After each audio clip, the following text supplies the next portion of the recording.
இன்றைக்கி நம்ம தோட்டத்தில் இருக்கிற செடியெல்லாம் எப்படி இருக்குன்னு சொல்லி உங்ககிட்ட காட்ட போகிறேன். வாங்க தோட்டத்துக்குள்ளே போகலாம். ஆல்ரெடி வந்து களை கொத்தி இப்போ தான் ஒரு வாரம் 2 வாரம் இருக்கும். அதுக்குள்ளே வந்து பார்த்திங்கன்னா களை ரொம்ப அதிகமாகிடுச்சு ஃப்ரெண்ட்ஸ்.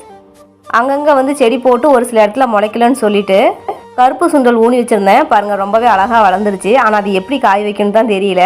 எவ்வளோ நாள் ஆகணும்னு தெரியல. கண்டிப்பாக அது காய் வைக்கும்போது நான் காட்டுறேன். பீக்கங்கொடி சொரக்கொடியெல்லாம் வந்து பார்த்திங்கன்னா ரொம்பவே சூப்பராக கொடியோட ஆரம்பிச்சிருச்சு.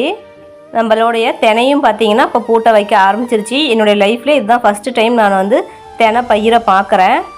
இதுக்கு முன்னாடி நீங்களாம் தெனை பயிர் பார்த்துருந்தீங்க அப்படின்னா கமெண்ட் பாக்ஸில் கமெண்ட் பண்ணுங்கள். நம்மளுடைய கீரையெல்லாம் வந்து பார்த்திங்கன்னா ஒரு கொடி ஆக்கிரமிச்சிருச்சிங்க. இந்த கொடியை விட்டுட்டோம் அப்படின்னா இறக்குற செடி எல்லாத்தையுமே அதே வந்து ஃபுல்லாக வளைச்சிடும். அதனால் அந்த கொடியை வந்து பிச்சு போட்டுட்டேன். நம்மளோட கீரைகளும் வந்து பார்த்திங்கன்னா ரொம்பவே சூப்பராக வந்துருச்சு. பாலாக்கீரைலாம் இந்த டைம் உண்மையாலுமே அவ்வளோ சூப்பராக வந்திருக்குங்க. விதை போட்ட இடத்தெல்லாம் இந்த கீரை வரல, இதுவே தானாக வளர்ந்தது தாங்க இந்த மணத்தக்காளி கீரையெல்லாம்.